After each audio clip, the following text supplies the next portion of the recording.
You want to see some stuff? It's in like 10 minutes. I can show you. Yeah. You interested? Yeah. Okay. So this is basically the map. It's pretty old, like from like 1800s. People figured out it basically looks like this. So the debate never really went away. It just kind of got quiet.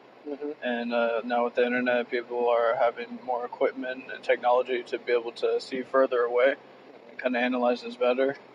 And so this is basically the North Pole's in the center, and so the compasses point north to the center always. So if you're going around, you can circumnavigate like this, east and west.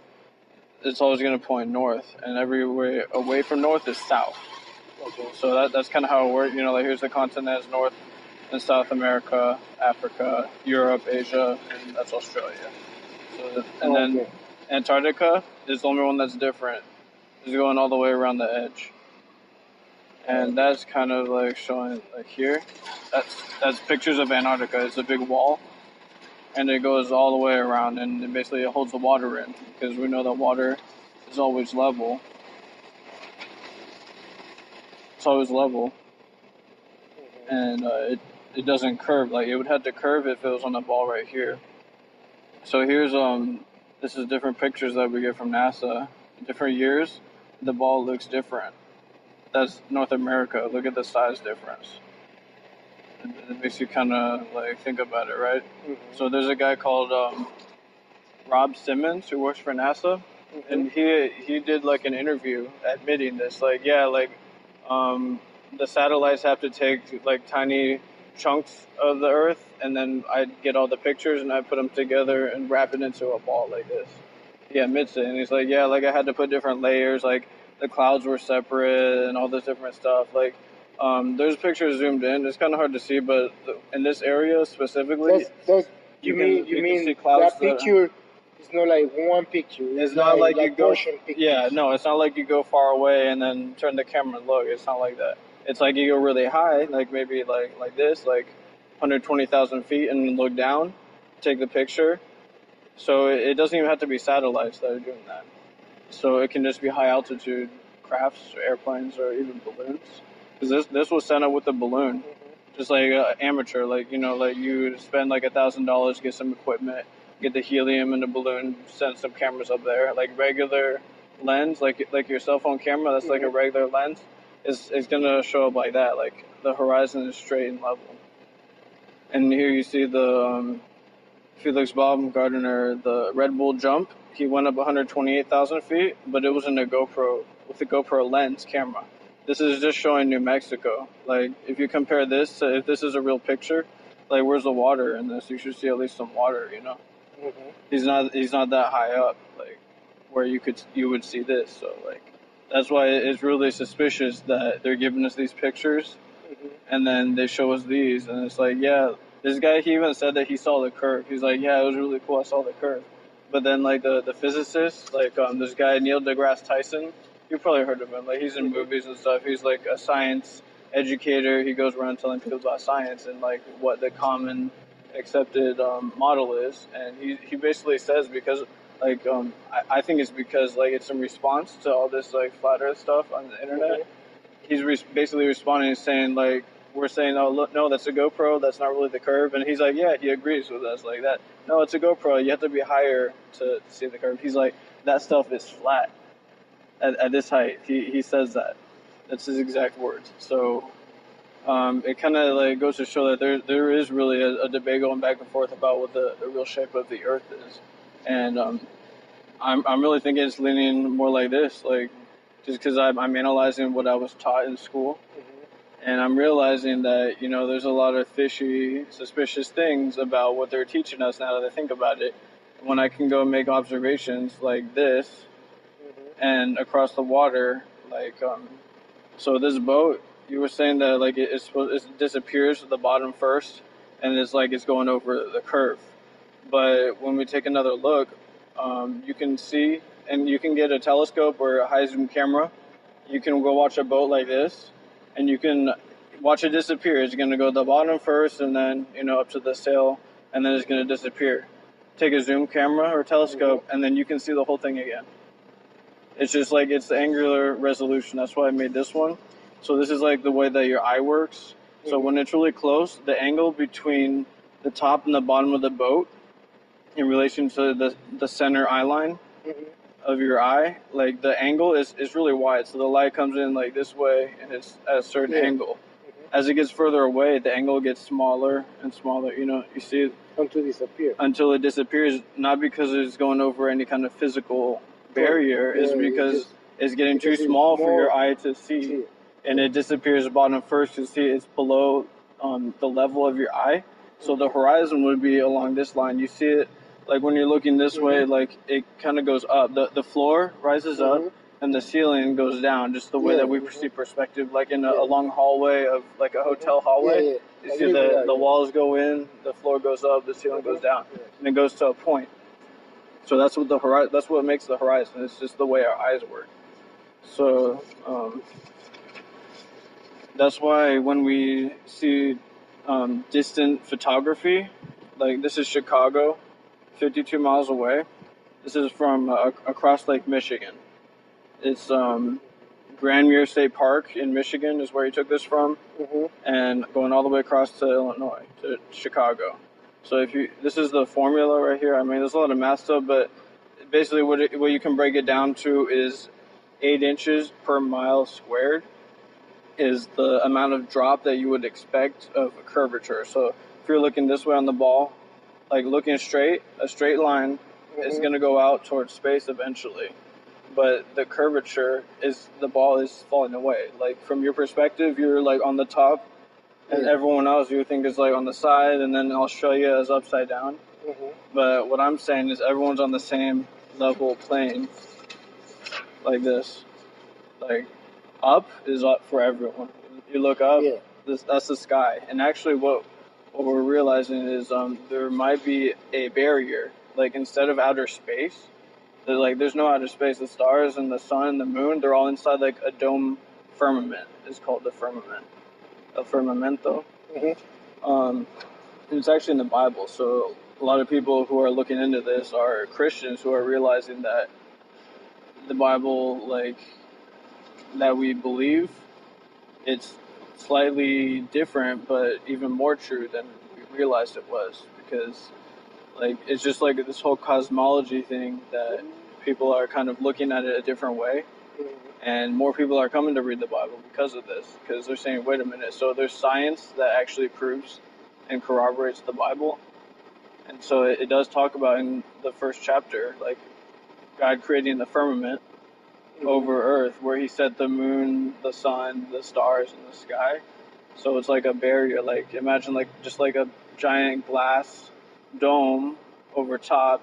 The sun and the moon are set inside it, and they do cycles around it. Like the sun, like here's the equator, and the sun will travel around this way, and then the moon on the same area, but they have different cycles, like different circuits, and we think it's some sort of like electromagnetic kind of force that's holding it in there and making it go over. Like you can see experiments with magnets, like making the magnet float on a track. And so that's the basic idea of how that's working. And the light, like the sun is small and local. Like we don't know how high the firmament would be, but definitely not like 93 million miles. Like a lot closer, like maybe like 1,000 miles roughly. We don't know for sure, but like the sun would be a lot smaller then, because just looking at it, in order to find out the size, you would need to know the distance. And in order to find out the distance, you would need to know the size. So it's really hard to if you can't go there, you just, like science, they give us all these numbers and stuff. And it's like it's done. Like that's it. Don't worry about it, and you accept it. You know. So this is about questioning what we're being told, and trying to figure it out for ourselves, and finding truth that way, instead of just like accepting what other people tell us. So and the moon would be doing the same thing, going around in its cycle. And so the light, because the sun is small and local, the light doesn't get to everywhere. It just has like a certain area of where the light can reach. So that's why you can have day and night on the same level surface. Like the light would be like from the sun just going like about right here, like half of it. And another thing with the seasons is it would be going on the track, like, like the Tropic of Cancer is closer this way, and the Tropic of Capricorn would be a further out circle, a larger circle. So you can see as time goes on, the sun is going to be making a tighter circle towards the north, in the northern hemisphere is going to be making its light mostly in that area. That's why you can have 24-hour day. In like Alaska, you see the sun, it never sets. It just goes around like that. And then, so right now it's about near the equator. We're about to have the equinox. And so it's going to be right in the middle. So it's like equal length of the day and night as it goes around. And then in the winter, in our winter, is going to be going around here. December 21st is going around this line. And so it's closer in the more sunlight in the southern hemisphere. So it's the summer down there. And then it, just goes around, makes a cycle. The moon doesn't really do that though. It stays closer to the equator area. And like I said, there's a lot of people looking into like the specifics of all of this kind of stuff. And it's just really interesting to study. Like a lot of people, we've been kind of like educated to think this is stupid. Like, oh, we used to think it was flat when we were primitive and dumb. But now we have science and advanced technologies. It's round like a ball. But just like I said, just question it. You can see that that's not how it is. Like, they don't teach us the arguments for flat Earth in our school. They just say it used to be flat. Don't worry about it. Now it's a ball. Like, that's it. But no, like, wait a minute. Why did they think it was flat? Because everything you experience is like everything's level and motionless. That's another thing. Like, they tell us that it's spinning 1,000 miles an hour. That's how we get day and night. Like, the sun is in the center. The Earth is spinning, going all the way around, But you don't feel that motion, and that's what I remember when I was in school. It was just like the solar system was the sun, and then all the planets lined up in a line, like going around like this.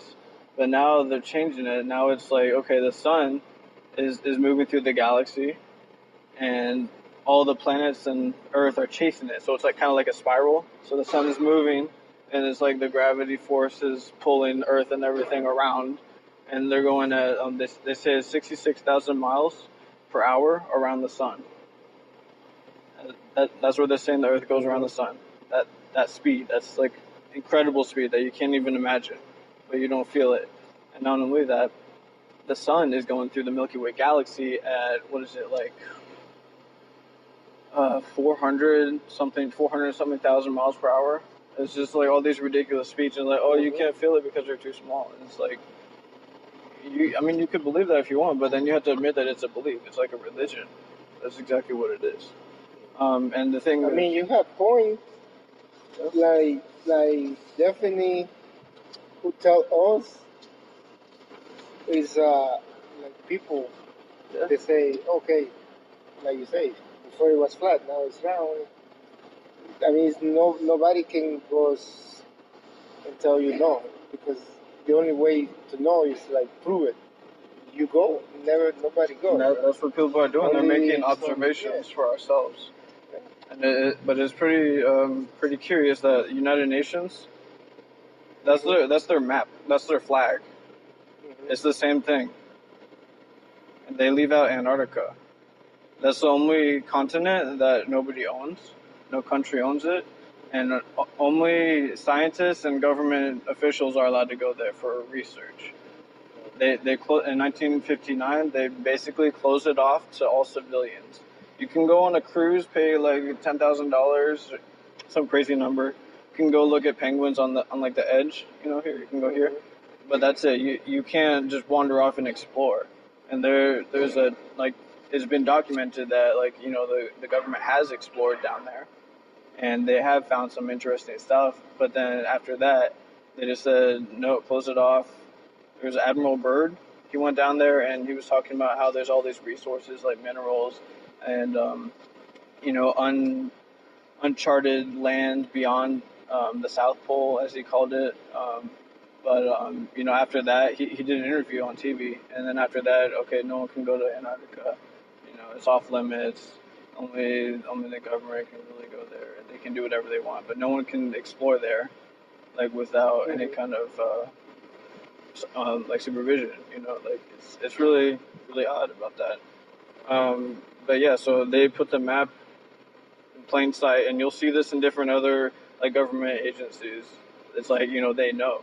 It's like they show us like they know, but they want to tell us it's this, and just it's basically about control. Like they can give you a reality that's false, and you believe it, and then you do whatever they tell you. They tell you have to pay taxes, go to work. That's the only way to survive.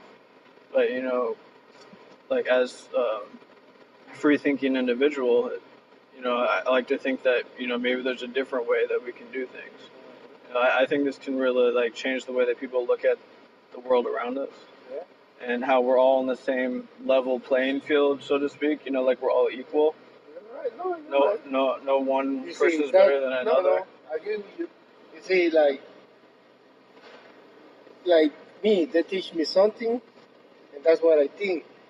Everybody teach something different. That's what I think. Like religions. Some believe this, some believe this, but nobody knows. It's like if you say devil and Jesus. I mean, we don't see it. We just because they tell us we believe it. That can be the same thing. Like you say, the only way to prove it is be physical, like really, and see if it's true or not.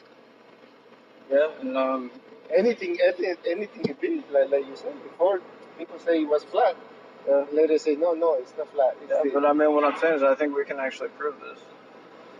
We can prove that the mainstream science is lying to us, and what they have given us is like the consensus, and it's just like believe us because everyone else believes us, and that's it. Don't question it. I'm saying question it. Like the North Pole or the North Star.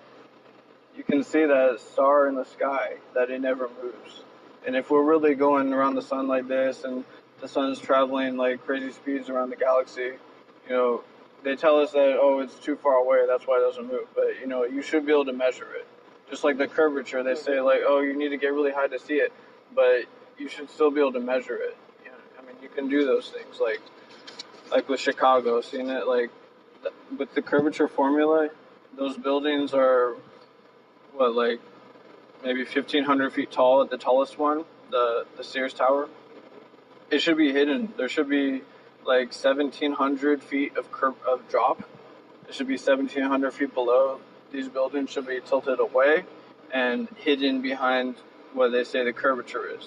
That's just like the horizon. That's the water line, and it should be hidden by what they say the horizon is a physical barrier, but that's not what it is. And of course, on the TV, they say it's a mirage. But when you look at mirages, they're upside down.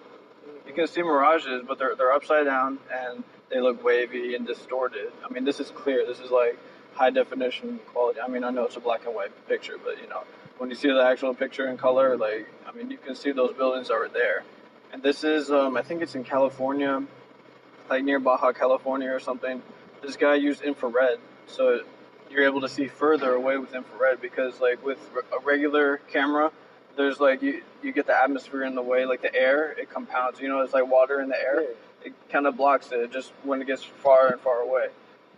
But he used infrared to cut through that, and that's that's Mount Jacinto, and it's 123 miles away. And I don't remember the exact numbers on it, but I think this says it's like 10,000 feet high and 123 miles away. It's like the amount of drop is like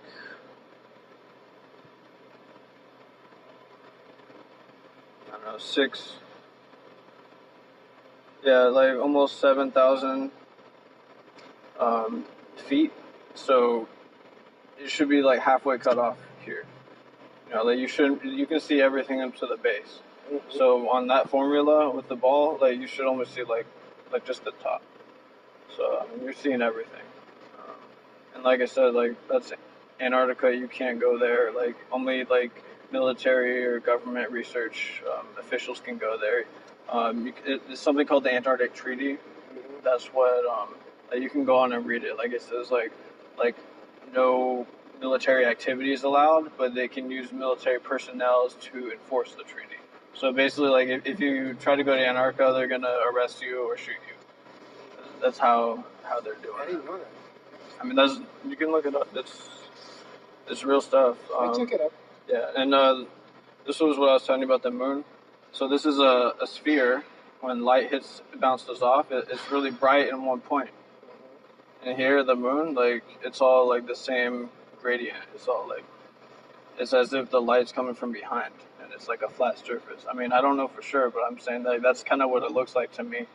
And if you notice that, like if you watch the full moon going across the sky, you see it kind of starts to rotate, like it's a wheel like turning in the sky.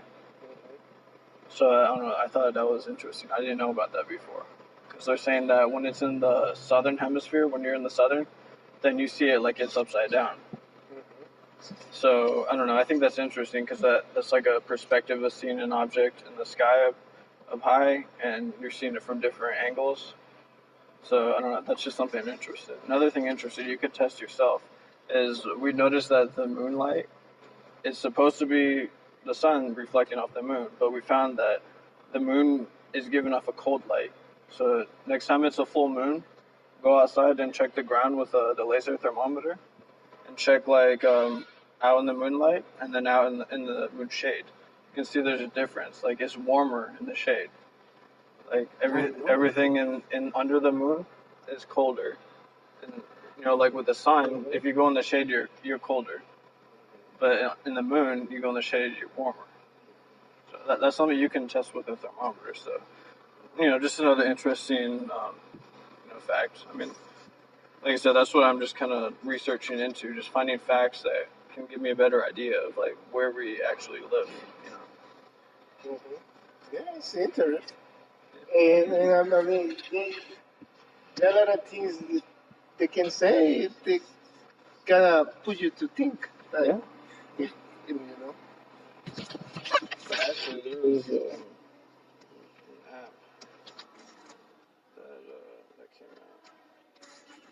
So this actually shows like the map as a clock, and so like we're right here, North America, is showing where the sun is right now. Like, see, we're at the line where it's nighttime, and it's showing like the equator is the red line, the red circle, and it's going along the equator because it's around that time of year. And you'll see so it's Monday, March 4th. I can jump forward 3 months. It has this option, and you can see the sun's going to be on a different track. See? So this is in June. It's going to be closer to the North Pole. And then September, back again around the equator. And then December is going to be around the Tropic of Capricorn, going around there. And there have been reports of people in the southern hemisphere watching the sun when it's their summertime, and it moves faster. Because to be 24 hours in a bigger circle, it has to go faster. So what they say is, like when the sun is setting, as it gets further away, like it's the perspective, that's why it goes like down. That's just the way our eyes work. When it does that, as soon as the sun is beyond the horizon, and then you know how sometimes there's still a little light left, you can see like the sun. You don't see the sun, but you see a little bit of light. So for them, it's like you don't see that for very long. It's like the sun's gone, and then there's no light like left. Like in the north, like you watch the sunset, you see like the light, like kind of like that in that picture behind. You see the light up above it for a longer period of time than in the southern. So it's like that's kind of how you know that it's going faster. But yeah, so I can go back to today, and this is basically what it does. Like, well, that's the daily time lapse. And this is like kind of like a slow time lapse. Like you see the hours going by.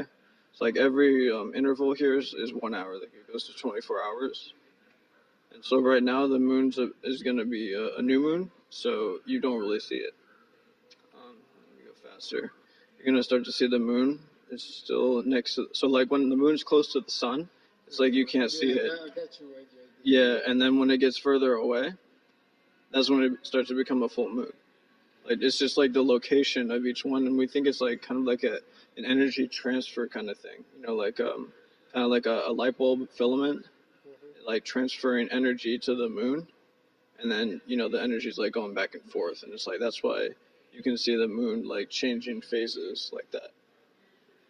So just like I said, it's like just something fascinating to have like new discoveries, to learn more about this place. And then with the eclipses, there's different theories on that, but like it doesn't have to be what science tells us about the moon going to front. It's like the eclipse does happen when the moon goes in front of the sun,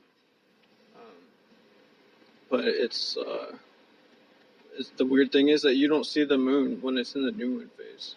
It disappears. Like you should be able to see like a little bit, like if it's an object in the sky, the way that they tell us it's like a rock. Like you should be able to see, because like when it's partially full, like if it's like a crescent, you can still see like that it's a circle shape, right? When you look up, you see the crescent that's lit up, it's bright, but then the other part that's dark, you can still see that it's still there. You should be able to see like just a dark circle in the sky as it gets closer to the sun, but you never see it like before, during, and after the eclipse. Like you don't see the moon at all. It's just like the sun like just starts to disappear itself. It starts to eclipse itself in a way. It's interesting. Yeah. I check it out. I tell you what. Yeah, I actually got a card for you. I hand these out sometimes when I get a chance. There's a website on there. Oh, I can check out that? There's a lot of good information on there. Some videos like 200 Proofs The Earth is Not a Spinning Globe by Eric Dubay. That's a really popular one.